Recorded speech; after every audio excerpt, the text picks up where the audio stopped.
Everybody's kind of coming, and I know we have a lot of people remote as well too. So we have over 100 people watching us remote. So thank you. So good morning, everyone. Good morning. Welcome. My name is Jeff Johnson, publisher of Minnesota Real Estate Journal.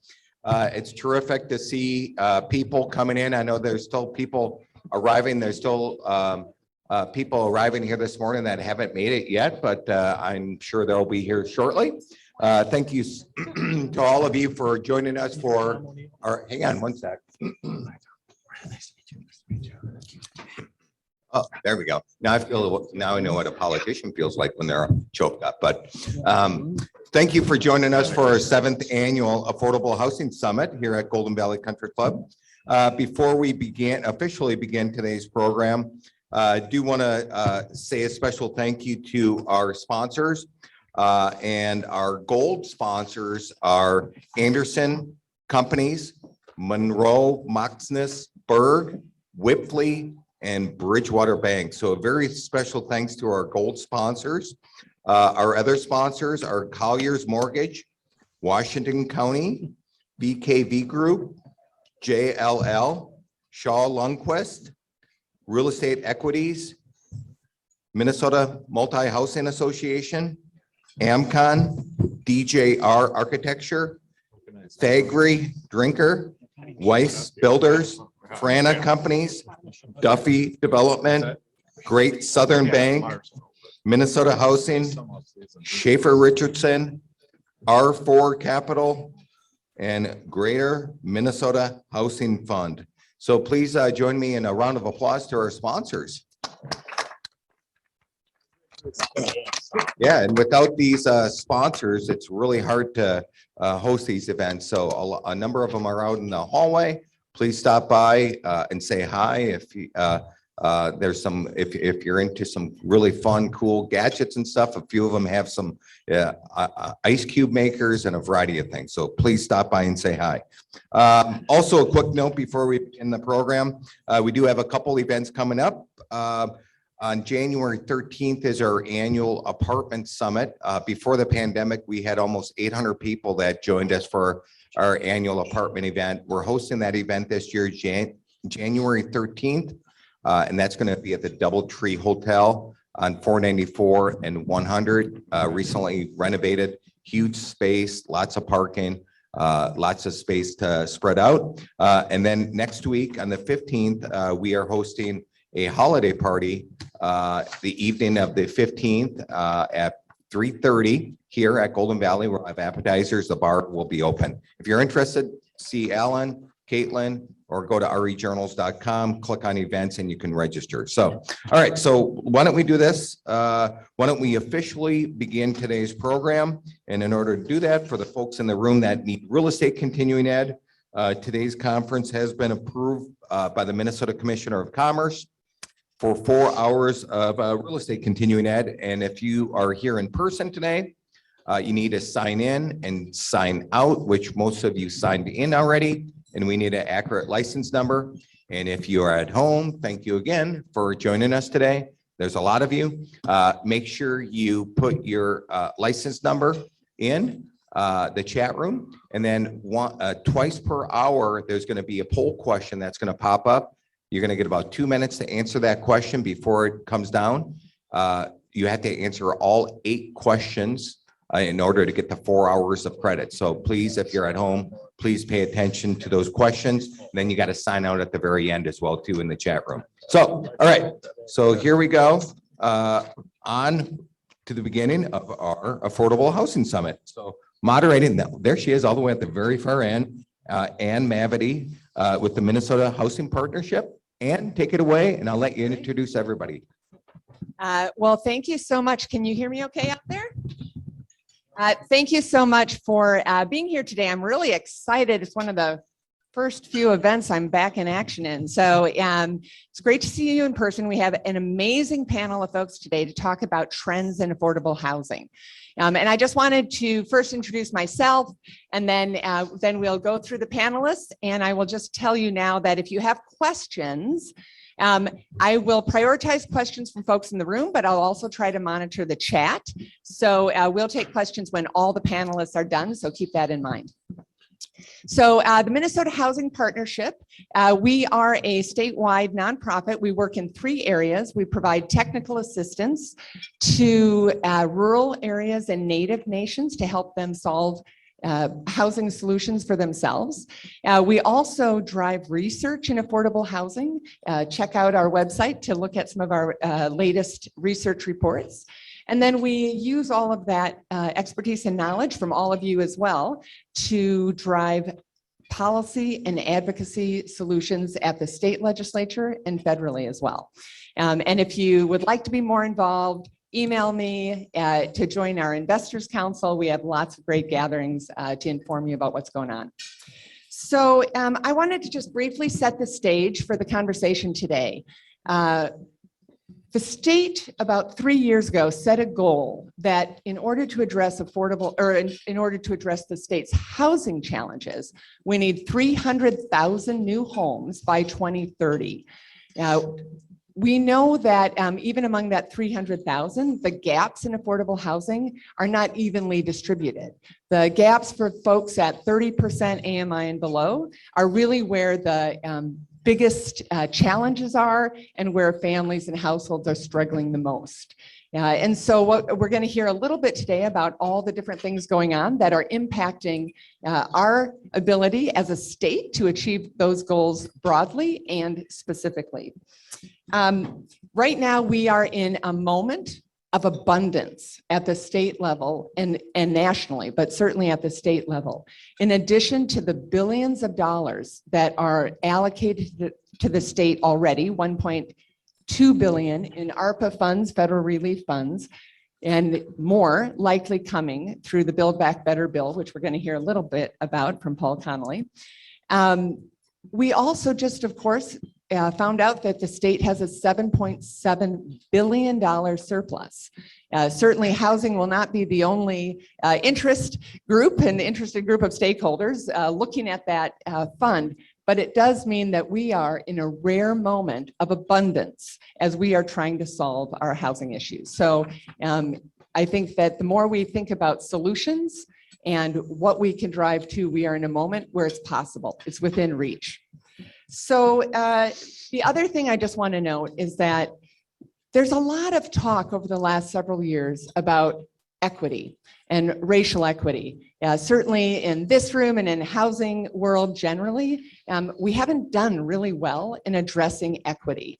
And that certainly means that I'm pointing to both the output of affordable housing and who we are serving, but also the development process itself. The housing finance and development process is not well represented. I think our panel is not well represented in terms of really making sure that we are engaging and involving people, professionals of color and folks along. And so hopefully we can all be thinking about that, because if we don't get that right, we're not going to be able to solve all of this well. So with that, I am going to start the panel with Tom O'Neill with Colliers International. And Tom, if you could introduce yourself and Colliers a bit, and then tell us what we need to know about trends in affordable housing. Okay, thanks, Ann. Hopefully everyone can hear me well. Again, my name is Tom O'Neill. I'm with Colliers Mortgage in Minneapolis. I work in affordable housing quite a lot. Most of my time really is spent in affordable housing. I work with Ann and her organization and a number of others. So it's great to be here. Welcome everyone. It's great to be in person for the first time, I think, in 2 years for me. So it's great. Colliers, we are a agency lender in downtown Minneapolis, as I mentioned, and we loan money on affordable housing through a variety of platforms. And I think probably half of our business is in affordable housing, so which really makes me feel great. Ties in with the mission that I have in my professional career. So I wanted to just start out and kind of lay a little bit of factual foundation about where we're at right now, kind of from a production and a demand perspective, and maybe some critical issues with affordable housing in the Twin Cities, the 7-county metro. I do a lot of research on this, and I want to give a little shout out to a report that We just released this week. It's literally hot off the press. I picked them up, the printed copies on Wednesday. And right outside that door over there is the Collier's mortgage table. I encourage every one of you to grab this report, use it as a reference. I think there's some good information in there. And hopefully it'll spur additional research or additional discussions, but please grab one of these on the table out in the lobby. So I'll step through some of this, some of the findings here, and then I think I'll give it back to Ann and we'll move on into a broader discussion. Just production wise, we look back to 2010. So we're talking about a 12-year period, and we're focusing on 60% AMI and below, which is kind of the traditional affordable cutoff. And so with those in mind, production over the last 12 years hit about 15,600 units. And that, if you compare it to household growth, it's probably about 10 or 12% of new household growth over that period of time. So really not a huge percentage of the new growth in the Twin Cities, according to the Met Council. New affordable deliveries have steadily gone up. So we started at about 700 units early in the decade. Middle of the decade, we hit about 1,300 per year of all types. And then over the last 3 years, we've hit close to 2,300, like between 2,200 and 2,300 from 2019 through 2021. And so that's great news. And all types of units have made good gains in the last number of years. The annual average for general occupancy is over 1,000 units a year now. Senior units are about 600 or more per year. And with targeted populations, and those are units for groups with special needs, homeless youth, veterans, people with other challenges, they've hit close to 200 units a year, which is great. Kind of development pattern wise, the central cities, Minneapolis and St. Paul, have always done more than their fair share in terms of their population and job base and things like that. The central cities have produced about 45% of the new affordable units since 2010, more than 7,000. But the suburbs are rising in their production levels, which is a good thing. They started out at about 30% of overall production back in the beginning of the 2010s. In the last couple of years, they've been over 60%, 62, 63%. But the suburbs hold 76% of the population and 71% of the job base, according to the Met Council. So they really should be, the suburbs collectively should be producing a lot more affordable housing. Population served, most of the housing, about 60% is general occupancy in units, and they're spread around all kind of submarkets of the Twin Cities pretty well. About 30% is senior, heavily concentrated in the suburbs. Well over 80% of the new senior affordable development has been in the suburbs. And that's probably where the seniors live, so I think that's appropriate. And about 11% of the units have been for targeted populations, and that is heavily concentrated in Minneapolis, St. Paul, and a little bit in the first ring suburbs. So one of the themes is the suburbs really need to kind of step up their game, I think, in terms of targeted populations and general occupancy units. Well, really all types. Kind of affordability mix, rent levels, unit types. Most units are in 100% affordable buildings. I'm sure there's probably some benefits, maximize the credits, and there's less risk to investors, perhaps. Some of the developers, I'm sure, can talk about that. Most of the units are at the 50 or 60% rent restriction, probably about close to 90% of them, and very few are kind of deep subsidy, maybe at that 30% AMI level, which is a theme that really is important. We need to serve extremely low income and very low income households, and we don't seem to be producing the units to do that. Most units are 1 bedrooms and 2 bedrooms, kind of mirroring the market rate supply. 15% are 3 bedrooms, and only 0.5% of new units over the past 12 years have been 4-bedroom units. I think it's like 65 units. So again, that's another shortfall in our production system. Immigrant families in particular are larger, and we need to be producing more large units. Pent-up demand since 2010, it's pretty remarkable. According to kind of the way we crunch numbers and Met Council data on need, we think that about 53,000 affordable units should have been built over the last 12 years, and we've only built less than 16,000. So entering this decade, we're already probably 37,000 units behind, which that problem just rolls over in the form of cost burden households, households living in units that aren't suitable for them or in areas where they don't want to live. So we really have not gotten in front of the problem at all. According to Met Council numbers, forecast demand for this decade through 2030, and we do a little bit of adjustments here and there to try to get a number we think is reliable. We think that there are probably 39,000 units that are needed this decade, affordable units of all types, 3,900 per year. The central cities would hopefully continue to do 800 to 1,000, and the suburbs, we would like to see them step up to 3,100 units or more a year, which is probably double or triple what they've been doing. So that's a big theme. Just quickly going over some critical issues that we see that I'm sure we'll talk about as a group. There's an overall lack of housing production of all types, and I think that hurts all different categories of housing. We've all are very familiar with about the lack of affordable entry-level homes for first-time buyers. But across many categories, we just have a great shortage of production. Land costs are increasing in the urban core where a lot of projects want to be. Material costs are going up. It's been well documented, and then supply chain issues from COVID. Skilled labor shortage still exists. I think that started with a great financial crisis back in 2007, 8, 9, and 10. But there's still a need for electricians and plumbers and other types. The aging population is going to put a pinch on affordable housing as well. Every day, 10,000 baby boomers hit age 65 across the country. And a lot of them have not done a great job saving. They want to get out of their higher maintenance homes into lower maintenance. So that's really going to put pressure on affordable multifamily.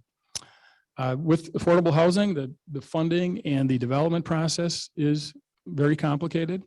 So that's an issue that's always out there. There's pressure on the NOAH supply, the naturally occurring affordable housing supply from value-added buyers. And that's a natural process, but it tends to take away affordable units. NIMBYism, I think we're all familiar with it. I've been involved with projects recently that have been cut in unit counts and density, all sorts of things from neighbors and communities that raise a lot of objections. So that's an ongoing issue. And then as I kind of touched on a few minutes ago, we're not building enough units for larger families and at deep subsidy levels. So it's kind of an overview. And I'm sorry, you didn't have to take all those notes because it's all pretty much here in the report. So go pick it up. So back to you, Ann. Thanks. Thank you very much. I love your reports, and I'm delighted that we get a hard copy as well. Yeah. So our next speaker is Paul Connolly. He is the Executive Vice President at R4 Capital. And Paul, I think you're going to talk a little bit about what's happening at the federal level and how that might impact us here. Yes, I am. Thank you, Ann. Good morning, everyone. I'm Paul Connolly from R4 Capital. R4 Capital is a national tax credit syndicator. Since our inception in 2011, we've done about $4 billion in tax credit equity placement and in over 40 funds. We work nationally and we work on all types of product, whether it's family, senior, new construction, rehab. We very much like working in Minnesota. So I'm here to tell you a little bit about whatever I can tell you about the Build Back Better. Every time I say that, I feel like I'm being aggressive to someone. I'm going to give them a shower. But as most of you know, we are hoping that the tax credit provisions make it into the bill and that we have some improvements to our program.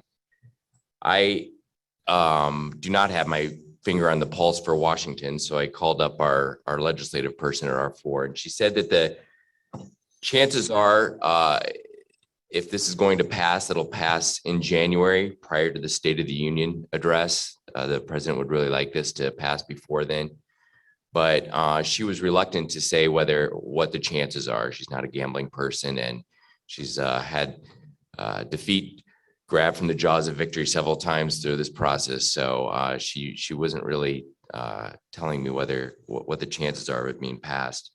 But in case it is passed, I would like to tell you a little bit about what you're going to see. The first provision would allow for the 50% test on 4% deals to go down to 25%.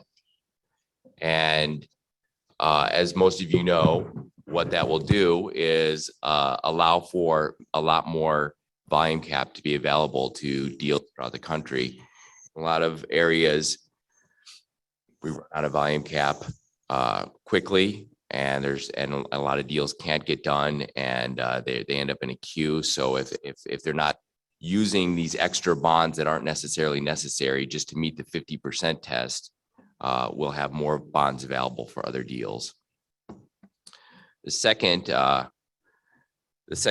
part would be the 9% credit.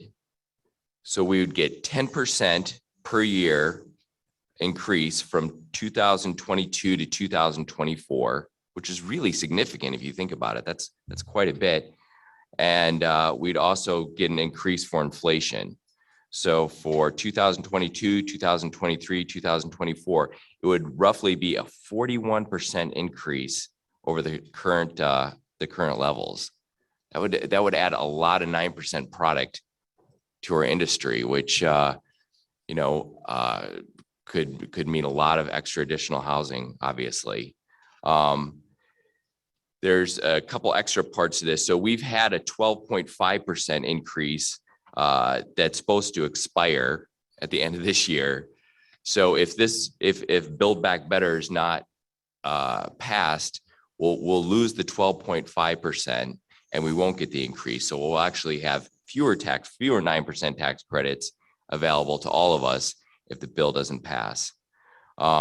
Just to give you an idea of what that does, say in 2022, it's $3.14 per capita.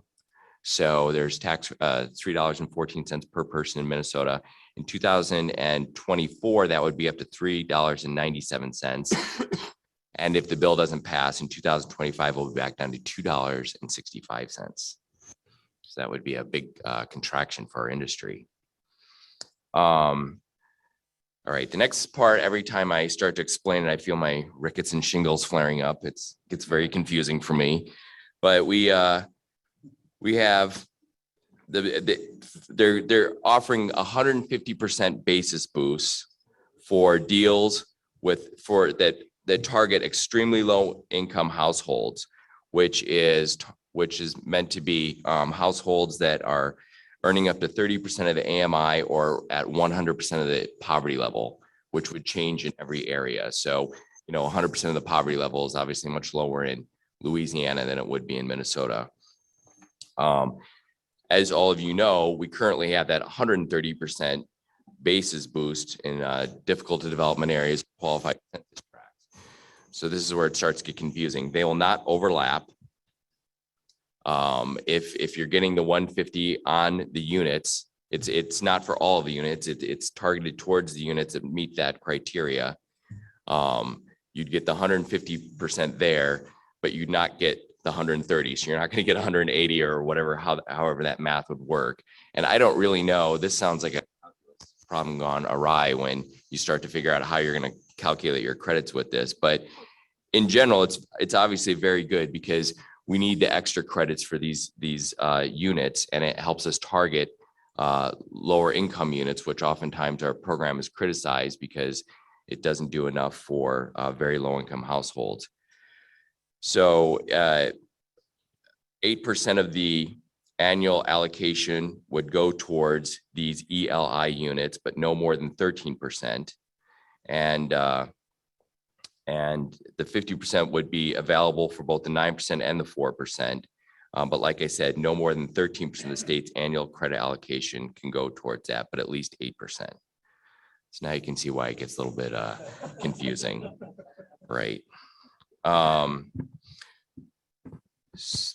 Providing, there's also going to be an automatic 30% basis boost for developments on Native American areas. And those are defined by the Native American Housing Assistance and Self-Determination Act of 1996. So to qualify for those, it would have to be qualifying Native American tribe or one of their designated housing entities. but those will automatically get the 130, which they didn't have before. There's a couple other provisions. Energy credits. If you all recall, we used to have to take that out of our basis number or reduce our LIHTC number by that basis, and we would no longer have to do that. So that would allow for a little bit more equity for us. Similar to like a work credit where we currently have to take that basis out of the LIHTC basis. And then two other aspects would be, they would be curtailing the use of the qualified contracts, and they would making several modifications to the right of first refusal. And it would be changing those definitions, and I could go into that if you want me to after the panel. That's always a little bit confusing as well, but I think it would definitely be very developer friendly, not for profit friendly. So they're looking to make these changes, and hopefully we'll get some of this through. Thank you very much. Thank you, Paul. And for all of you, there will be a pop quiz at the end of the session. So just make sure you're taking good notes here. 8%, 13% on everything. Yeah. Thank you so much. Our next panelist will be up on the big screen here. Steve Min, who doesn't need a whole bunch of introduction, but is with Lupe Development. So Steve. Good morning, Ann. Good morning, panel. And good morning, people who are attending this morning. Sorry I couldn't be with you. I'm homesick, and Nurse Ratchet wouldn't let me out of the premises. But Ann asked me to prepare 3 to 5 talking points that I will give from the perspective of a developer. Lupe Development Partners has been in business since 1989. We're primarily an affordable housing developer. And I would say that our production, we're sort of a boutique shop. We produce about 100 to 200 units a year. Usually half of that is at least affordable. But let me address some of the points that I think are relevant to the boots on the ground development community.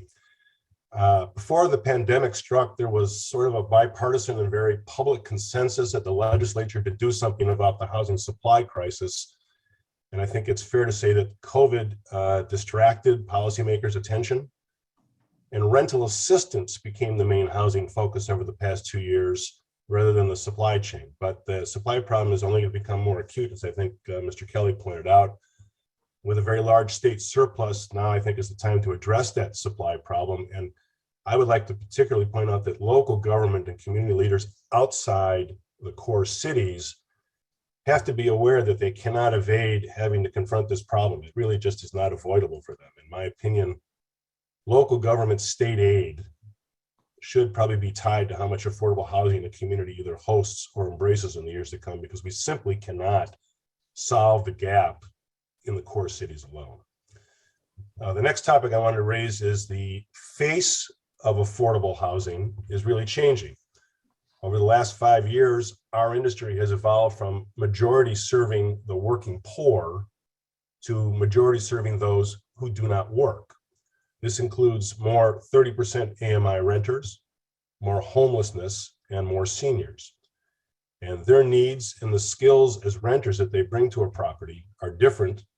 And our ability as developers and operators of property as an industry to serve them is now more costly and more challenging in our performance than ever before.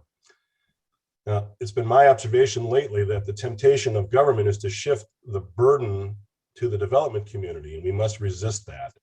We are already seeing fees for services for this particular community being forced into some pro formas. And we as an industry need to push back. It's challenging enough to make projects work right now. And developers are not service providers. We're not particularly good at it. We produce the housing, and the economics for the housing is much different than the economics of producing and providing services. So services need to come from the state and their local partners. And I'll just make the point that that's an issue in the coming legislature that we're just going to have to address. Another critical issue out there is the 4D tax classification. This is a critical change that we as an industry must prevail on at the legislature this year. It's a recalibration of the 4D tax rate. This issue is headed for its 4th year of debate at the Capitol. Now, 4D is also known as the low-income housing classification in property tax. and it's rooted in a law drafted to provide about a 50% property tax relief formula to affordable properties throughout the state. But unfortunately, a unique quirk in the law in 2015, which was intended to index value, actually produced an inflator that has denied the essence of that relief to most of the properties that were intended to get it. In fact, over the last 7 years, there's been a 74% increase in the tipping point to get to the best tier of tax relief. And most affordable operators, including myself and others in a coalition that I and members of the affordable housing community are part of, we've been challenged to make our budgets work with these tax increases.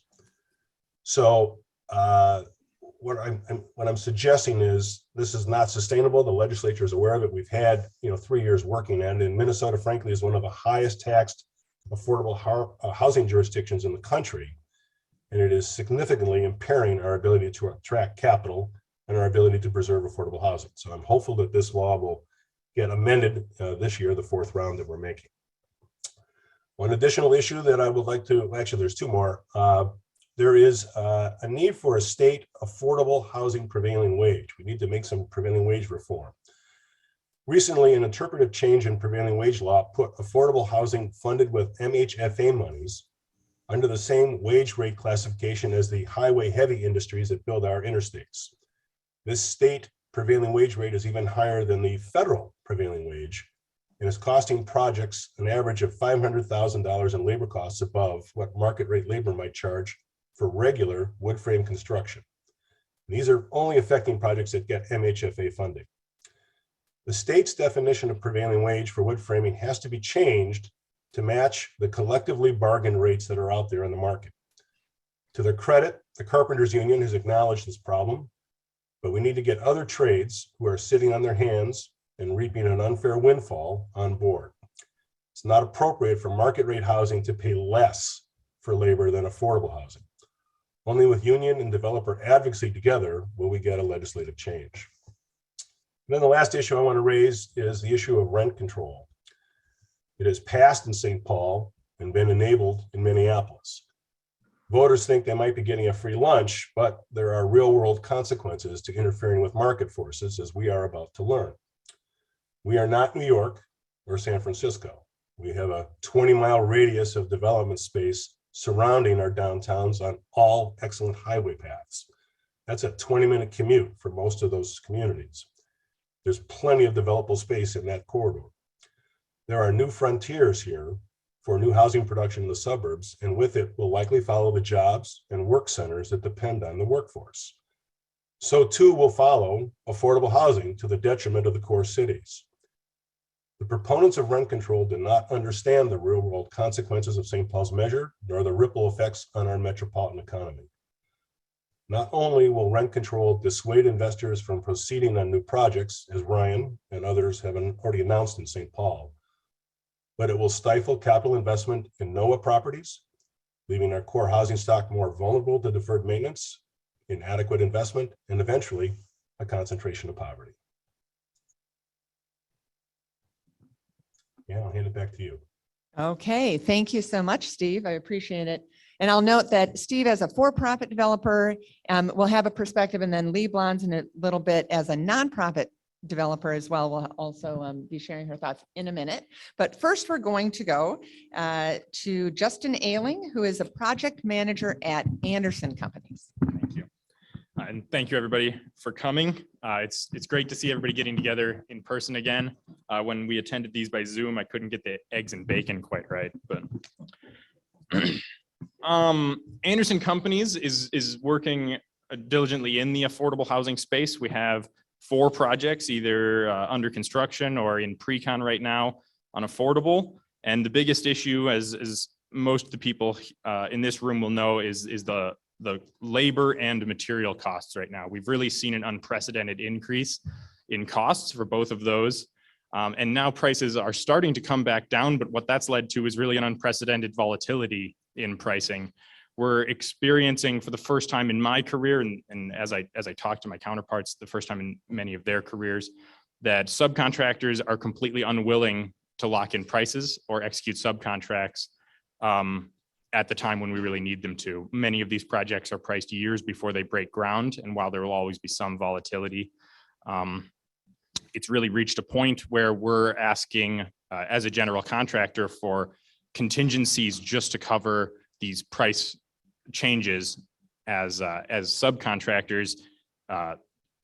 They can't get lock-ins from their manufacturers, and we can't get lock-ins from them. And that, of course, just ends up going up to the developer, who doesn't want to take that risk, and the bank certainly isn't gonna take it. We are, I believe, on the way back down from that price increase, which means I think that affordable housing can have a bright future here in the next couple of years as we see costs return to a more reasonable rate. But I don't have a crystal ball, so I'm just guessing there. One affordable project that I'm doing with Dean here, my fellow panelist, is in St. Paul. And one thing that we saw that I think Steve kind of touched on a little bit is that the St. Paul City Council had a real anti-development attitude, and that in the long run has obvious impacts. The lack of development at not only for affordable, but at all income levels really reduces the likelihood of and supply of NOAA. The more development we have, and I know I'm preaching to the choir here, but the more NOAA will have in 5 to 10 years as those projects naturally, the rent is naturally reduced. That's not including any changes caused by rent control. The city councils and municipalities have a great deal of power to really assist in affordable housing. Again, to touch on what Steve said, prevailing wage requirements on affordable housing right now is not correct. And the cities and municipalities can work to fight back on that. They could offer a lot of other incentives beyond just TIF and grants. They could partner with these projects and with developers. Developers are not, they're largely for-profit entities, so they aren't necessarily experts on how to achieve that affordability, but the city or the municipality can be, and they can partner together to really to achieve that goal. And some of the ways they can do that, apart from supplying more money through TIF or grants, is by allowing certain variances to reduce those costs. So working to reduce prevailing wage would go a long way, but also there are sometimes, onerous requirements for, cosmetic parts of the building. While cities don't want, projects that aren't cosmetically attractive, I think you could reduce costs by several % on a project with relatively insignificant variances, but we haven't really seen a willingness from municipalities to create those variances. I think for fear of setting a precedent for future developments, but if they're unwilling to work with developers, they're just artificially suppressing that supply. We are all aware that current market trends are pushing the value of all real estate higher and higher, which probably benefits most of the people in this room, but really decreases massively the supply of NOAA. And you see that especially, I think, in St. Paul and Minneapolis, where new naturally affordable housing is basically non-existent, and being purchased up as investments by people who have the capital to do so. And that's kind of brings me back to increasing the amount of development overall is going to really help with that. I think everybody here agrees that we're likely to see real estate values cool off. And again, that's a bright sign for, I think, the future of naturally occurring affordable housing and affordable housing in general here in the coming years. Thank you, Justin. I appreciate that. And from a similar lens, Dean DeVolis, who has done so many projects in this community, lend your insights to what these trends are. Thank you. Nice introduction. Much appreciated, Ann. Thank you so much. Jeff, thank you for having us, but great breakfast. Please bring back those little croissants. Those are good. Just a suggestion to the chef. My name's Dean DeVolis, DJ Architecture. We've been in the business of affordable housing for many years and have the privilege of working with many of you in putting your projects together. On this, I'm going to really concentrate on 3 areas, one in particular, because there's really 3 stools to affordable housing. One is the money, which Ann has mentioned and talked about, that today is plentiful.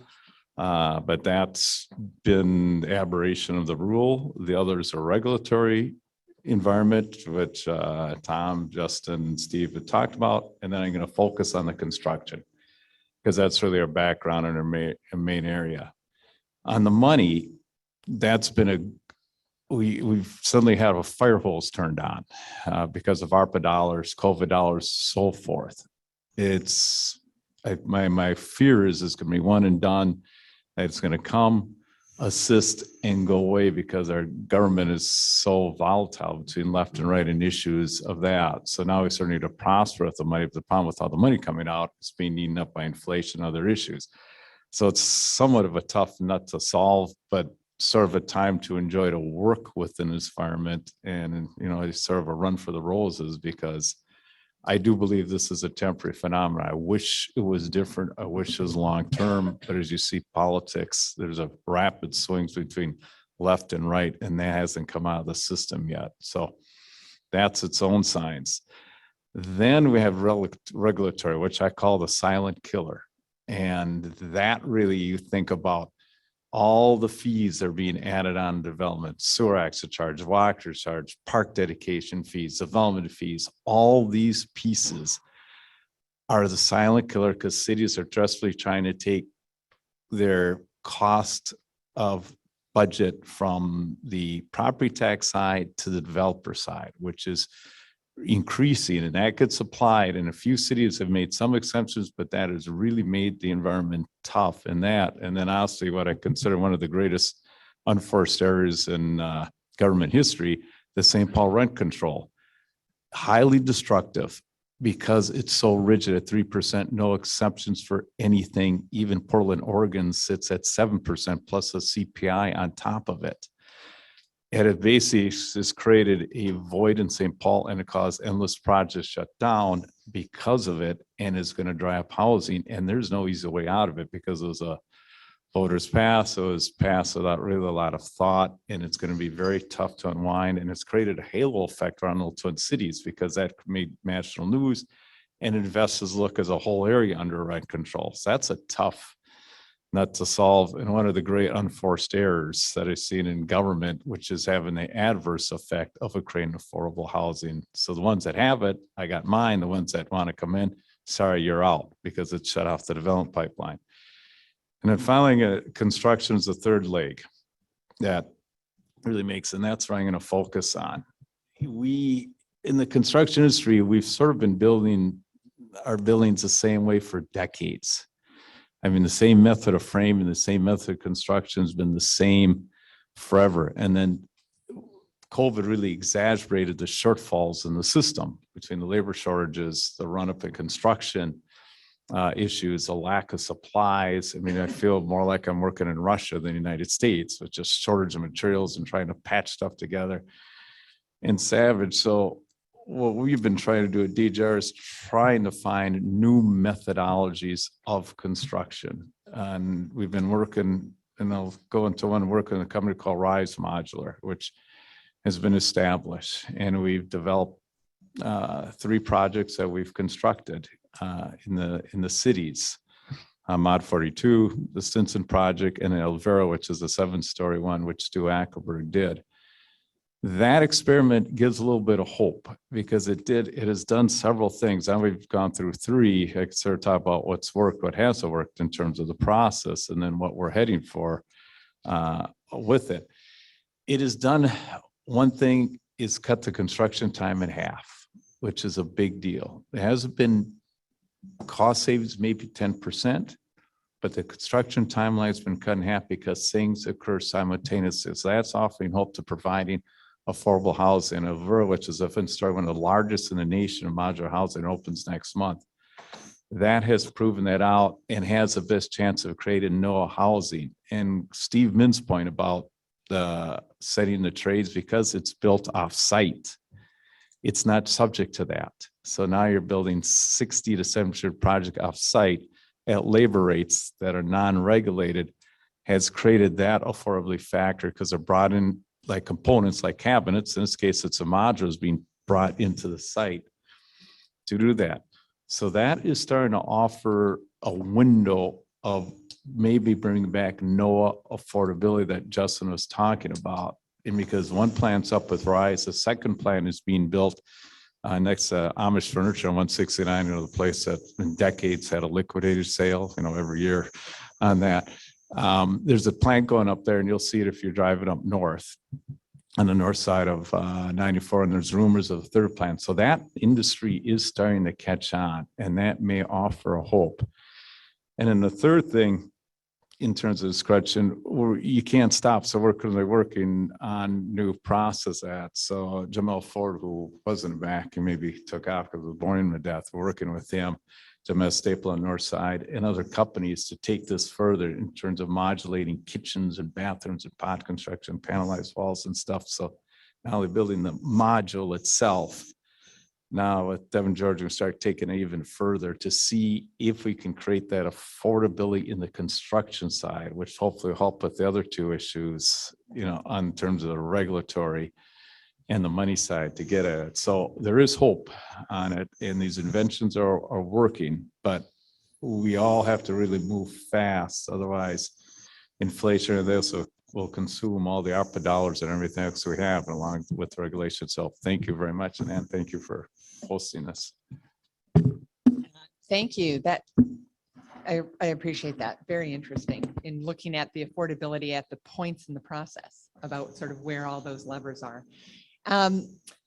Lee Blondes is joining us virtually up on the big screen. And Lee, if you could introduce yourself and your organization and share some of your insights on trends.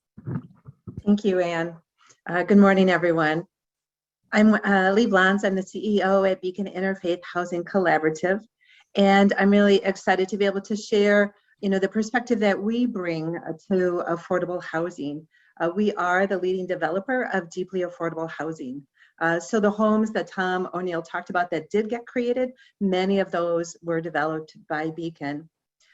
We are unique because we're a collaborative, over 100 congregations, churches, mosques, and synagogues that really come together to help make housing happen in our communities.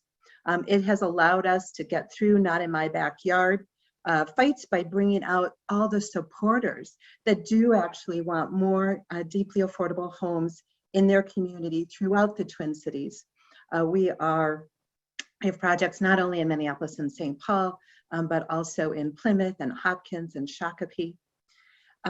And one of the things that we see as barriers that all of you have talked about is rent subsidy. And I just want to make the distinction between, often people say rent assistance, which there's been a flood of emergency rent assistance to prevent evictions during COVID, but there's not been an increase of funding of ongoing rent subsidy. Many of you would think of as Section 8 or is now called housing choice vouchers that can be project-based. One of our calls from a policy level has been to the Met Council. The Met Council, as many of you know, really sets goals for the whole region on how many deeply affordable and affordable homes should be created in each local municipality. Metro HRA, though, wears another hat, which is that they are, with the Metro HRA hat, which is they're the primary allocator of federal rent subsidy for outside of Minneapolis and St. Paul.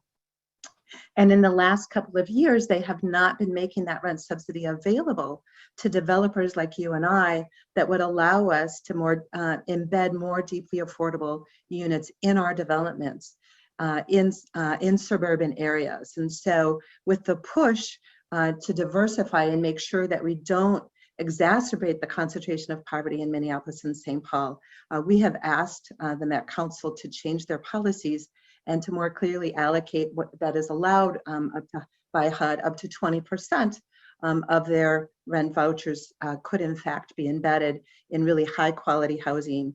And for some of our organizations, the ability to add services to those units throughout the region.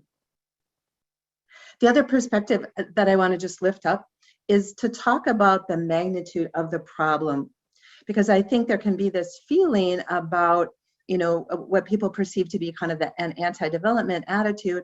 I will be here as a different voice and dare to step into this. because we think it comes from a broken housing market.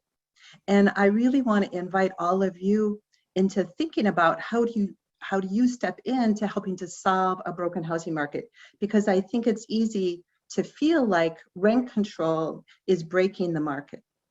But for the voters in Minneapolis and St. Paul, many of whom are homeowners, they looked around for their neighbors, and we see them in the congregations that show up for our work, that when 2 out of 5 tenants have unaffordable rents, it's a broken system. And so how are we trying to solve that system and join in to solve it fundamentally? Because when the magnitude of the problem is that big, we have to start to look at solutions that have the same magnitude, that really scale that solution. I am proud of the homes that we create, but we create about 100 new homes a year in our 2 developments that we're able to get through, right? This crazy complex affordable housing finance system that we've created. And so we're thinking about how do we think differently about policy, and asking all of you to step outside of just the hat of a developer and think about a community solution. And so Beacon has convened what we're calling the Bring It Home campaign, that has all of the major nonprofit housing organizations signed on, and it's a call for a universal rent voucher for Minnesota. Right now, many of you know, only 1 out of 4 people, 4 households that qualify for a federal rent subsidy actually get one. And from my perspective, that's like saying, you know, we have 50,000 kids we need to educate. You know, let's build schools to serve 15,000 of them. We really need to think about reaching all of the need in our community. We know we can't, Washington is very gridlocked, right? We certainly hope more is going to get through. But until then, to really call on the state of Minnesota to step forward like they have during COVID and be part of that solution. And I would really invite you to join us in that push for our state legislators and the governor to make housing a priority, right? We've talked about the $7 billion surplus.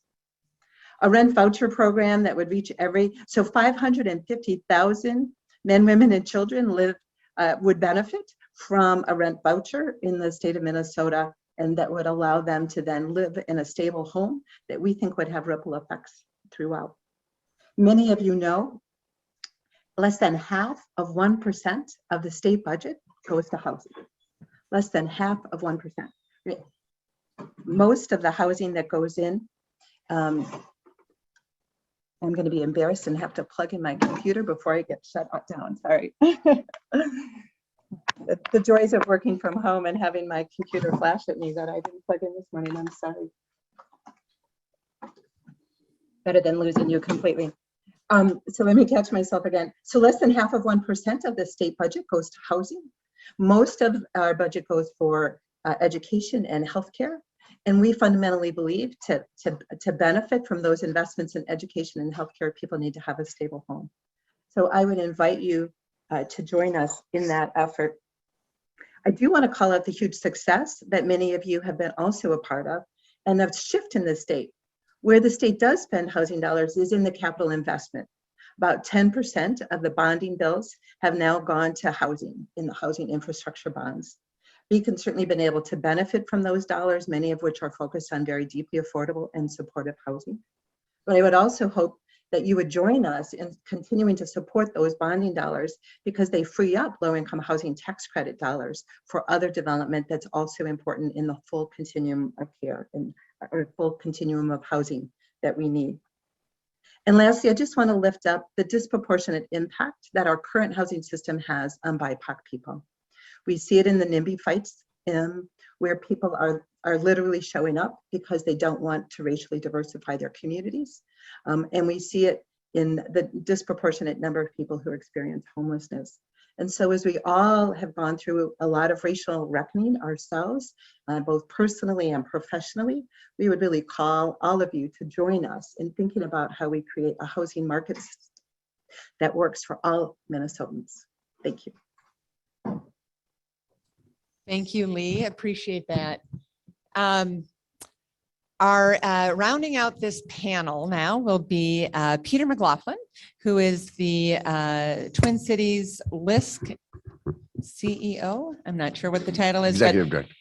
Executive Director. And LISC has been doing some really amazing work in bringing national investments into some of the challenges here in the Twin Cities. So, Peter? Oh, thank you, Ann. If you've ever been seventh on a panel, you know sort of what my dilemma is here. You sort of check off the things you were going to say. They've all been said.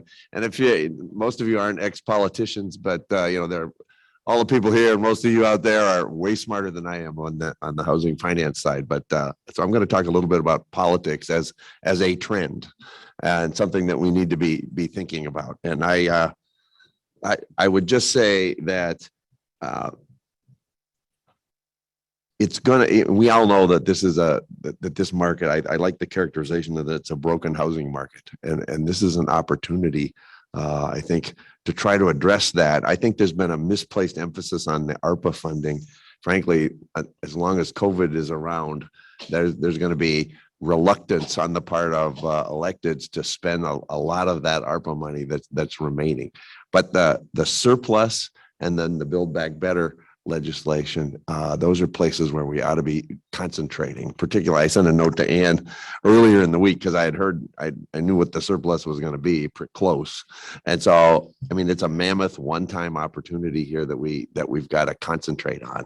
And I think one of the things that's going to be critical here is to try to figure out how to get to a bipartisan consensus at the legislature early. Otherwise, this thing is going to get into the give it all back. Don't worry about any kind of structural deficit, and it'll be the same old argument, and it will consume the session. And so I think it's important for people who are acting in the political sphere to figure out a way to get to a consensus early, that this is a one-time opportunity to really tackle the housing crisis and the failure of our housing market in a significant way. We've never gotten to scale. We've never gotten to scale on the kinds of investments that we need to be making. And so we need to, this is our chance to do that. I would just say on the Build Back Better, my advice, and this comes from, I had an opportunity to be in at a fundraiser that the Speaker Pelosi was at. And in talking to her about the housing issue and the tax credits in particular in the Build Back Better, she said the Senate is the place to concentrate on that. That's where the issue is. And our senators are fine, but they need to know how big a priority that is, because they've got a long list of priorities. And they've got, the Senate's where the chopping is going to happen. And the housing tax credits are on the chopping block. And so it's important to convey to our two senators, again, who are supportive, but to convey to them just how important it is to elevate and preserve the tax credit provisions in that Build Back Better. That's where there's significant money that can come down here or on the long-term basis. And so that's just one little bit of lobbying advice. If your people are in communication either with our senators or nationally with others, that's the place to concentrate. It's on the Senate side. So I want to talk a little bit here about I'll just make one quick comment on the rent control. The vote there. The consequences are predictable, I think. The negative consequences. The characterization of it as an unforced error, I think, are true, but it's a reflection. I just want you to think, and I'm thinking like a politician now. The votes in Minneapolis and St. Paul were a reflection of people's perception that the housing market is broken. That's the perception out there. Their kids can't buy their first home. The rents are going through the roof. They see people in encampments as they're driving around, and people are saying, they're holding their head, and the option that they were presented was rent control. It's important for us to get to a different prescription here that's going to actually, again, come back at scale to really address the problem. And we have that opportunity with the surplus that's out there. I would also just emphasize one other thing here, and that is the racial equity gaps, the home ownership gaps, I mean, those are all longstanding problems. And we need to be taking your developers, but there needs to be a comprehensive community development approach to what we're trying to do in the housing market. We need to talk about how we're going to change who's in the development community. We're working at LISC to bring forward a group of BIPOC developers, new developers in the marketplace.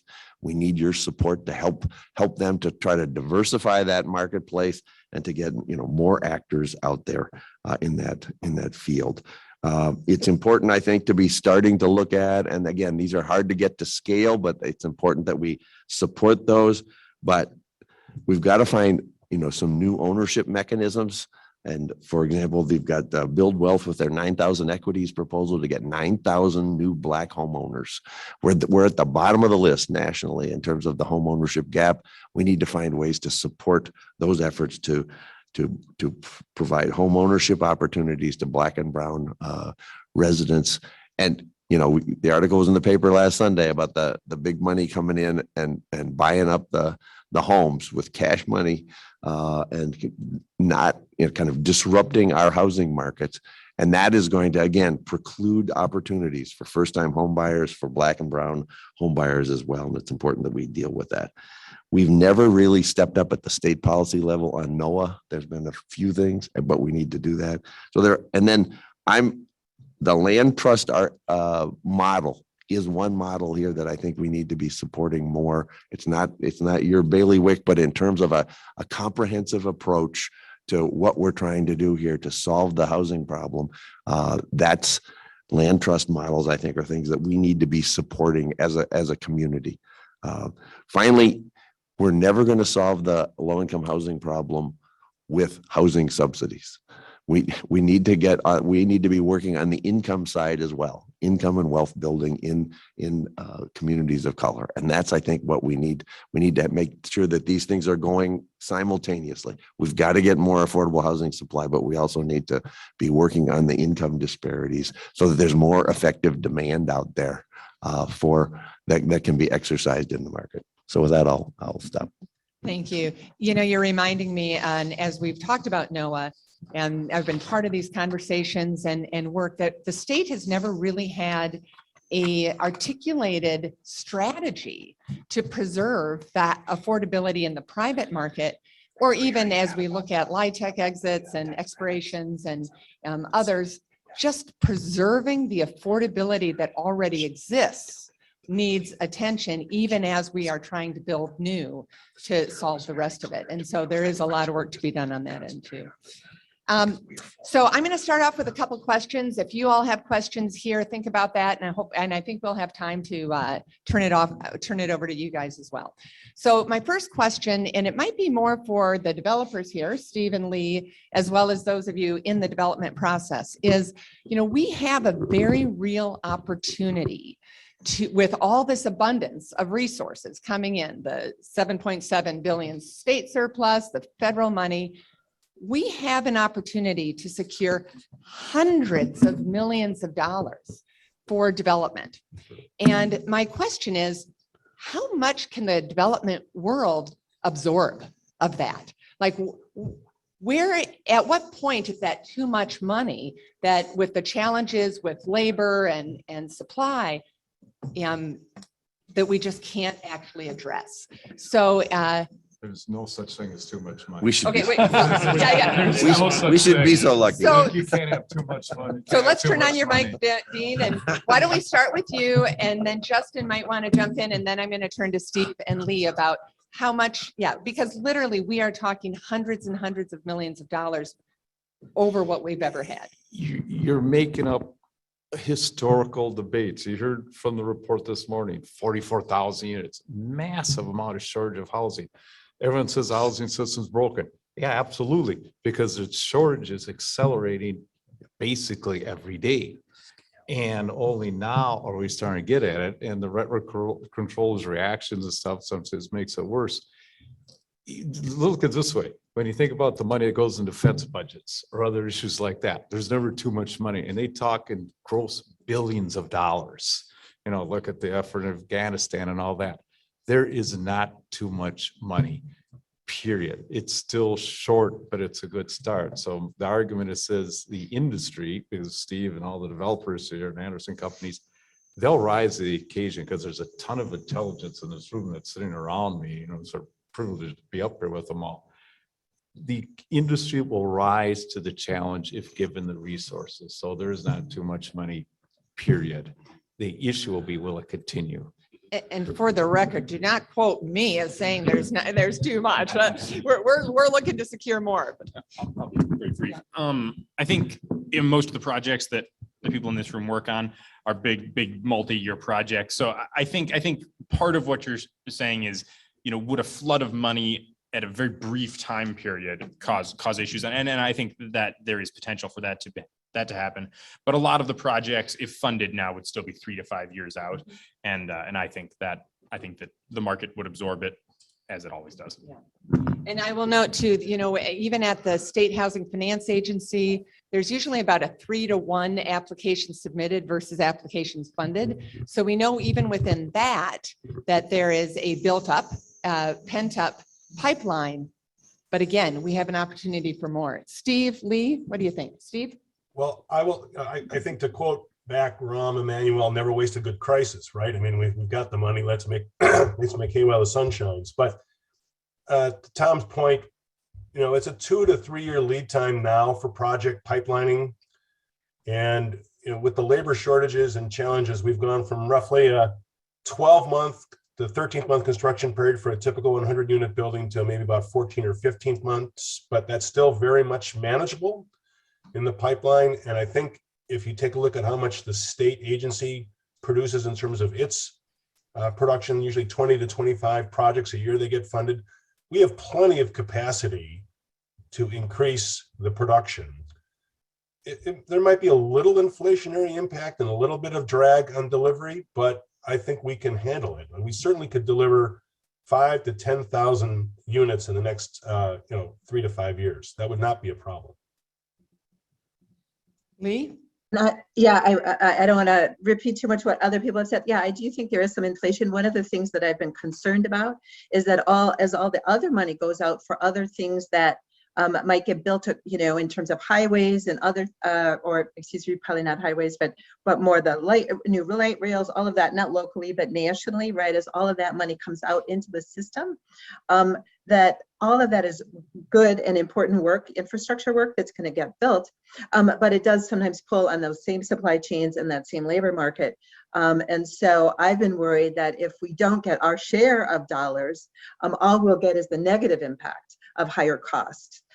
So I think it really is important that we're fighting for the dollars that are really important. And that we've so gotten accustomed to the idea in deeply affordable housing that it takes 3 to 5 years to develop housing, which of course for people doing kind of quote normal workforce housing is just kind of crazy that it has to take that long. Remember explaining to the city of Edina, like why I have to buy a piece of property before I know where the money's going to come from, because it didn't make sense to them. So the idea that we could get fully funded in a year, like that's how we should be doing development. And I think there are exciting opportunities and that I think we can absolutely ramp up.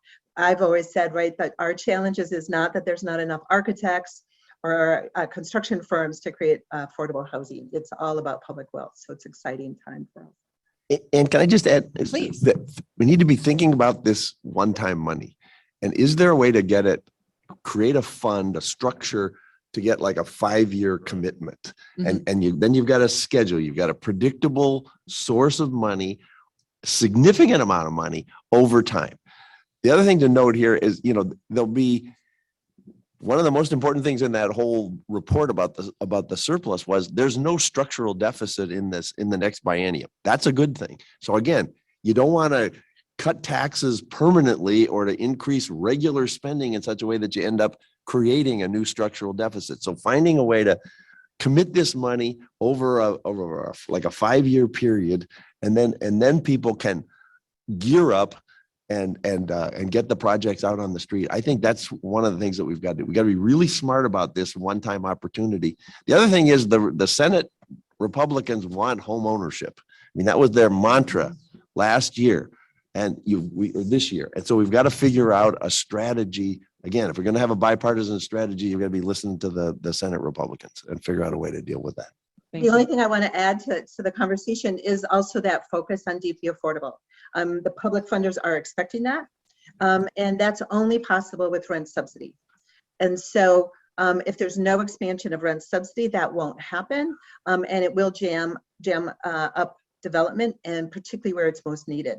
So I think that part of that surplus has to go, and whether it's 15 years of rent subsidy committed on the front end from state dollars, there's different ways to structure to make sure we can build in so that some of the units can in fact be affordable at or below 30% AMI.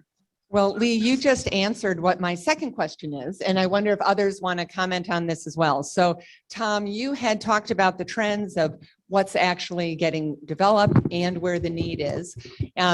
For all of you, what do you think is, we talked about rent control, that it's really a sign of the desperation of all these households that we have, the folks that are taking care of my mom right now, maybe taking care of your kids, certainly making those croissants, Dean, that you like so much. How do we make sure that desperation has an answer? So what is that, if you had one or two levers to say, this is proactively how we can help create units for the deeply affordable? Lee's suggesting that it's rental subsidy.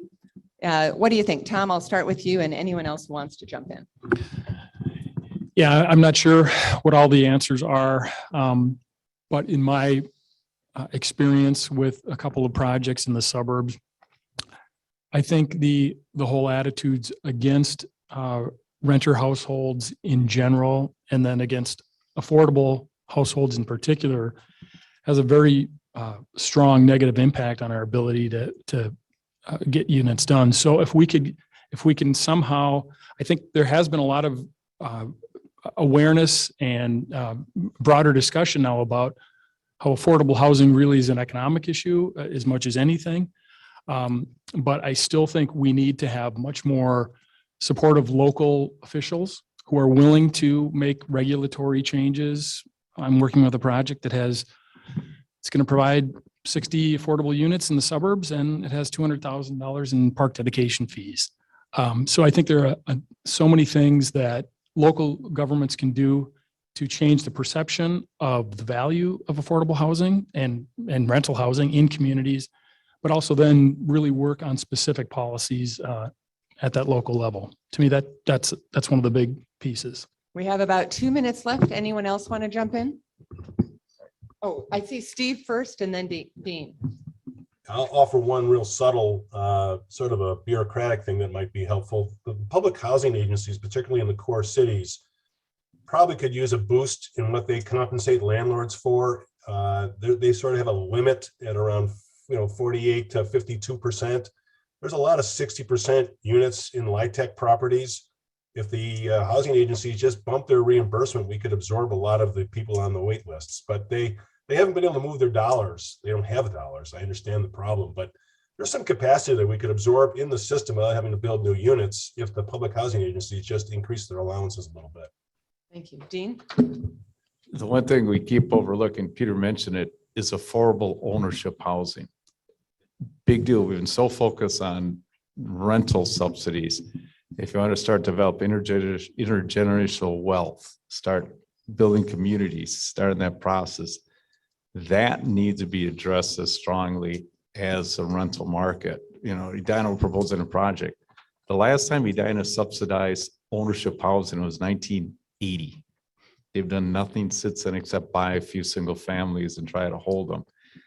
That's an area that needs to be opened up.